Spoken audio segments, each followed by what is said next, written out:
Hola, ¿qué tal audiencia? Mi nombre es Artemio Salazar y soy el conductor del tren. Un día más les doy la bienvenida a este su programa, El Maquinista Historias de Terror. Así que prepárense un café, pónganse los audífonos y disfruten este relato.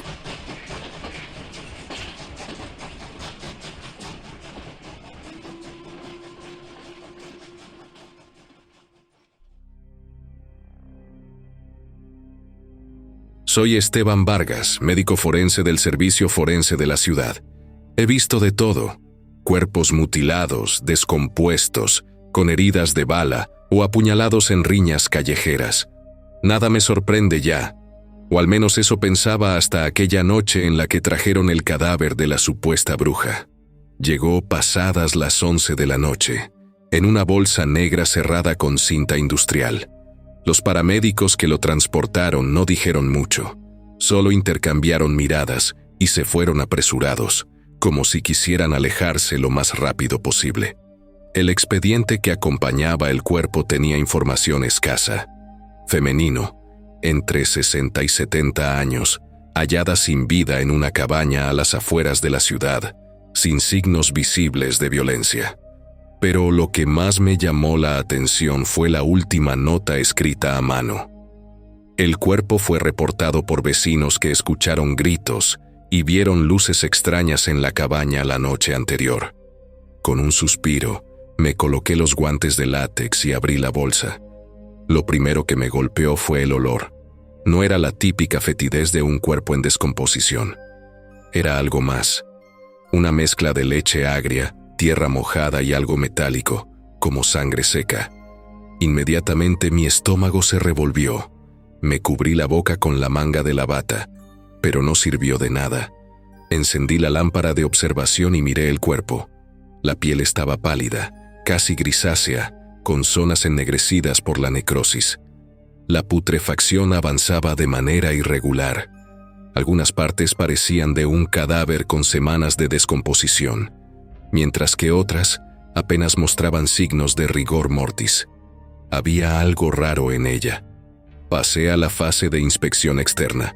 Cabello largo, enmarañado y con restos de hojas secas, uñas quebradizas, pero largas, como si no se las hubiera cortado en meses. No presentaba heridas evidentes ni signos de violencia externa, solo algunas manchas amoratadas en los brazos y piernas. Al revisar el abdomen, noté que estaba ligeramente distendido, pero no le di demasiada importancia en ese momento. Muchos cuerpos llegan con hinchazón por la acumulación de gases post-mortem. Lo verdaderamente perturbador fue el olor, que no disminuía con el paso del tiempo. De hecho, se intensificaba, se impregnó en mis guantes, en mi bata, en mi piel, incluso en mi boca. Sentía como si lo estuviera respirando desde adentro. A la medianoche, el hedor se volvió insoportable. Me sentía mareado, con náuseas. Fui al baño y vomité 2 veces, pero la sensación seguía ahí, como si algo en el ambiente se aferrara a mí. Intenté concentrarme en el trabajo. Preparé el instrumental y comencé con la apertura torácica. El primer corte con el bisturí fue limpio, pero al separar la piel y el tejido subyacente, un líquido oscuro y espeso brotó de la cavidad torácica. No era sangre normal, era espesa, viscosa, con un tono entre negro y verdoso. Y el olor... Dios, el olor era peor que antes.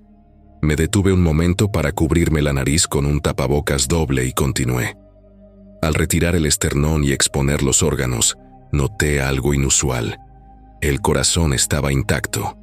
En un cuerpo en ese estado de putrefacción, el corazón suele estar reducido a una masa gelatinosa.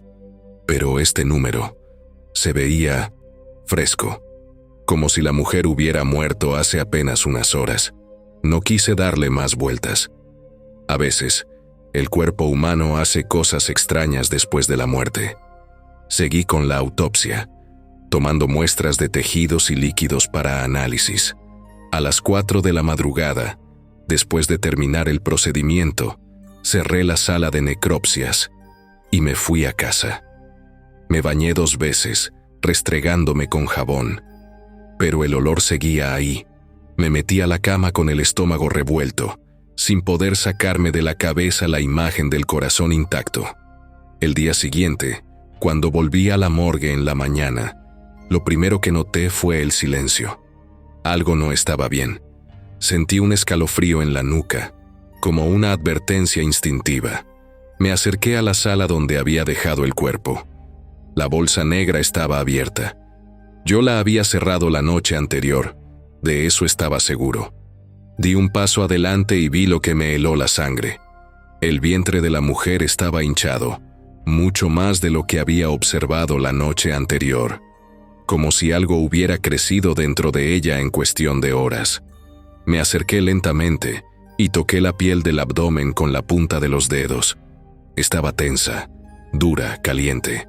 Los cadáveres no deberían estar calientes, y entonces lo sentí. Un movimiento. Algo dentro del cuerpo de la mujer se movió. Al principio pensé que era una alucinación causada por el cansancio. Tal vez una contracción post-mortem, un fenómeno común en cadáveres recientes. Pero no, esto era diferente. El movimiento era rítmico, casi como patadas, como si algo estuviera vivo dentro. Mi primer instinto fue alejarme, pero sabía que tenía que descubrir qué estaba pasando. Respiré hondo, tomé un bisturí y acerqué la hoja filosa al abdomen del cadáver. Mis manos sudaban dentro de los guantes de látex, pero no podía detenerme. Hice una incisión en la piel. La resistencia era mínima, como si el bisturí cortara mantequilla. Abrí más el tejido con el separador de costillas, esperando encontrar órganos en estado de putrefacción. Pero lo que vi me dejó sin aire. Dentro del abdomen había un bebé, no un feto, no un cuerpo en formación. Era un recién nacido completamente formado. Su piel era pálida, casi grisácea, y tenía una fina capa de cabello negro pegado a la cabeza por los fluidos del cadáver. Pero lo más aterrador fue que abrió los ojos. No lloró, no hizo ningún sonido, solo me miró. Mi cuerpo se quedó paralizado. Ese bebé no debería estar ahí. No era biológicamente posible que un cuerpo en descomposición diera a luz. Y, sin embargo, ahí estaba, mirándome fijamente con unos ojos oscuros y profundos. Dios mío, murmuré sin darme cuenta. No sabía qué hacer. En cualquier otra situación, habría llamado a las autoridades. Habría documentado todo como un caso médico sin precedentes. Pero algo dentro de mí me dijo que no lo hiciera. Me quité los guantes empapados en aquel líquido asqueroso y envolví al bebé en una sábana blanca. No podía dejarlo ahí. Si alguien más lo veía, lo reportarían como un fenómeno inexplicable y quién sabe qué le harían. Pensé en llevarlo a un hospital, pero algo me decía que ese niño no debía estar en un lugar así. Entonces lo supe. La iglesia. Ahí lo dejaría. Si alguien sabía qué hacer con un bebé nacido de un cadáver, era un sacerdote. El camino a la iglesia. Salí de la morgue con el bebé en brazos, sintiendo un peso en el pecho que no podía explicar. El niño no lloraba, no se movía demasiado, solo respiraba lento, con un ritmo pausado e inquietante. Mientras manejaba por las calles desiertas, empecé a notar algo raro, un sabor extraño en la boca. Primero pensé que era el hedor de la morgue impregnado en mi nariz. Era diferente. Era una mezcla entre hierro y algo más espeso, algo metálico y denso. Pasé la lengua por mis labios y sentí humedad. Cuando miré mis dedos, vi que estaban manchados de sangre. Mi corazón se aceleró. Me miré en el espejo retrovisor. No tenía heridas visibles.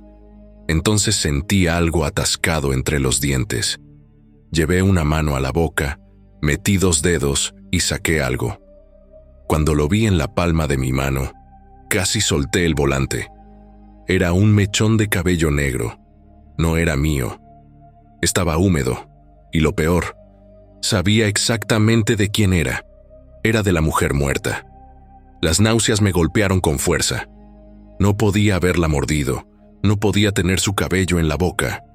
Yo era un médico forense, sabía lo que hacía. pero ahí estaba la evidencia en mi propia mano.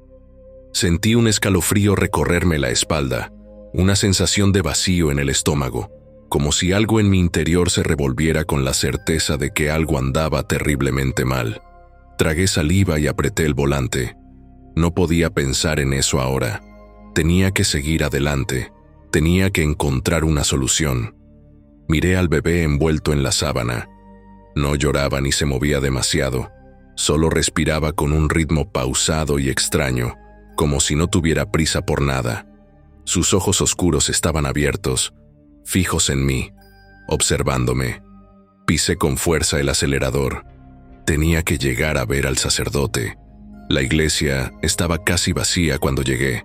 Solo algunas velas encendidas iluminaban el altar, proyectando sombras alargadas en las paredes de piedra. El padre Matías estaba apagando una de ellas cuando me vio entrar. Le bastó un segundo para fijarse en el bebé que cargaba, y en ese instante, su expresión cambió. Sus cejas pobladas se fruncieron, y su boca se tensó en una mueca de preocupación. Dio un paso atrás, como si la criatura que traía en brazos fuera algo peligroso. ¿Qué es eso? Su voz tenía un tono seco, como si no quisiera conocer la respuesta. Un bebé, respondí, aunque en realidad ya no estaba seguro de que esa palabra describiera lo que llevaba en brazos. No sé cómo explicarlo, padre, pero anoche nació de un cadáver. No es normal. No ha llorado. No ha hecho ningún sonido. No debería estar vivo. Creo que el bautismo ayudaría. Este niño nació del mal, le comenté mientras me persignaba. El sacerdote se persignó de inmediato también. Pero no se acercó. Su mirada se endureció con una mezcla de miedo y repulsión. ¿Has oído hablar de los tiburones blancos, doctor Vargas?, preguntó de repente. Fruncí el ceño, desconcertado. ¿Los tiburones? ¿Qué tiene que ver eso con este bebé? Cuando una madre tiburón muere, los embriones en su interior pueden seguir vivos por un tiempo. Se mueven, consumen los tejidos desde dentro. Algunos incluso devoran a sus hermanos para sobrevivir. Sentí un escalofrío en la columna vertebral. ¿Está diciendo que este bebé no es un hijo de Dios?, murmuró el sacerdote, y sus ojos reflejaban algo parecido al pavor. No lo bautizaré. No puedo. Sácalo de aquí, Vargas. Llévatelo antes de que sea tarde. Pero padre, necesito ayuda. No sé qué hacer. Llévatelo, gritó, señalando la puerta con desesperación. Y que Dios te perdone. Me quedé helado por un momento. No tenía a dónde ir. No tenía idea de lo que estaba pasando. Y la única persona que creí que podría ayudarme me estaba corriendo como si trajera al mismo demonio en los brazos. Pero algo en sus ojos me dijo que no tenía caso insistir. Respiré hondo y salí de la iglesia, sintiendo el peso del bebé más grande que antes. Algo dentro de mí sabía que el sacerdote tenía razón. Cuando llegué a casa, coloqué al bebé sobre una toalla en la mesa del comedor. No tenía una cuna ni nada que pudiera servir, así que improvisé con una caja de cartón y algunas mantas. Se quedó ahí, quieto, con los ojos abiertos pero sin hacer ningún ruido. Yo, en cambio, me dejé caer en la cama, sintiendo el agotamiento acumularse en cada músculo de mi cuerpo. Traté de convencerme de que todo tenía una explicación lógica. Quizá era un caso raro de parto post-mortem, algún fenómeno médico poco documentado. Tal vez estaba exagerando. Tal vez todo era mi imaginación. Estaba a punto de cerrar los ojos cuando mi celular vibró. Lo tomé con desgano y vi la pantalla iluminada. Un mensaje de voz. Extraño. No recordaba haber recibido ninguna llamada. Lo abrí y al escuchar el audio, el sueño desapareció de inmediato. Era mi voz. Yo estaba hablando, pero no recordaba haber dicho nada. Y lo peor, no entendía lo que estaba diciendo. Mi propia voz murmuraba palabras en un idioma que no conocía. Sonaba gutural, antiguo, como un cántico de algo que no tenía origen en este mundo. Eran frases largas y extrañas, pronunciadas con un tono monótono y perturbador. El audio duraba exactamente 30 segundos. Me incorporé en la cama con el corazón latiéndome con fuerza en el pecho. Esto no tenía sentido. Revisé el historial de llamadas, tratando de encontrar una explicación. El mensaje había sido enviado desde mi propio número. A mi propio número. Mi piel se erizó. No tenía idea de lo que estaba pasando, pero cada parte de mi cuerpo me decía que algo andaba mal. Lentamente, giré la cabeza hacia la cuna improvisada. El bebé me observaba. No había cambiado de postura. No había hecho ningún sonido, pero sus labios se movieron, y en un susurro bajo, con la misma cadencia de mi voz en el mensaje de audio, repitió exactamente las mismas palabras. En ese instante, un escalofrío me recorrió la espalda. Eso no era un bebé normal. Recordé lo que dijo el sacerdote. Ese niño no es obra de Dios. No esperé más.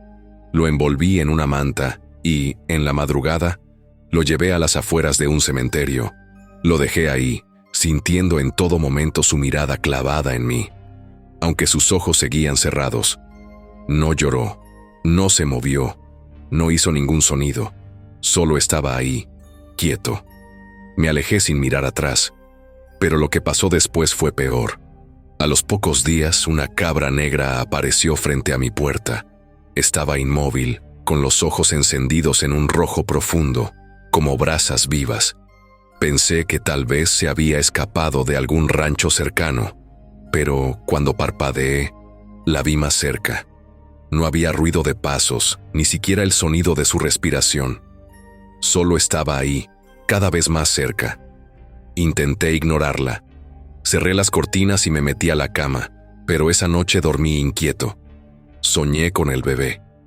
En mi sueño no era un recién nacido, sino un niño de 5 años, con mi mismo rostro de cuando era pequeño, pero con una sonrisa torcida, burlona. Me llamaba con una voz que no era mía, ni suya.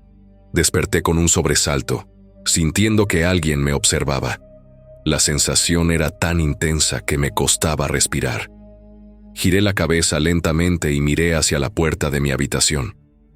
Ahí estaba, la cabra negra, de pie en el umbral, mirándome fijamente con sus ojos encendidos. Su presencia era sofocante, como si la habitación se hubiera llenado de un humo invisible. Pero lo peor no era la cabra. Encima de mí, acostado sobre mi pecho, había un niño de 5 años, el mismo que vi en mi sueño. No sé cuánto tiempo pasé paralizado, sintiendo su peso sobre mí. La piel se me erizó cuando vi su rostro de cerca. Era yo, pero con una expresión inhumana. Sonreía con los labios secos y los ojos brillaban con un fuego oscuro. Intenté moverme, pero no pude. ¿Por qué me dejaste ahí?, susurró con mi propia voz. La cabra bufó, como si estuviera riéndose. En ese momento mi instinto de supervivencia se activó. Moví un brazo con todas mis fuerzas y logré encender la lámpara de mi buró. La luz parpadeó por un segundo, y cuando iluminó la habitación, el niño ya no estaba. La cabra tampoco. Me incorporé, con el pecho agitado, y recorrí la casa con la mirada. Todo estaba en su lugar, pero el ambiente seguía pesado, como si alguien aún estuviera ahí, escondido entre las sombras. Sabía que esto no había terminado. No pegué el ojo en toda la noche.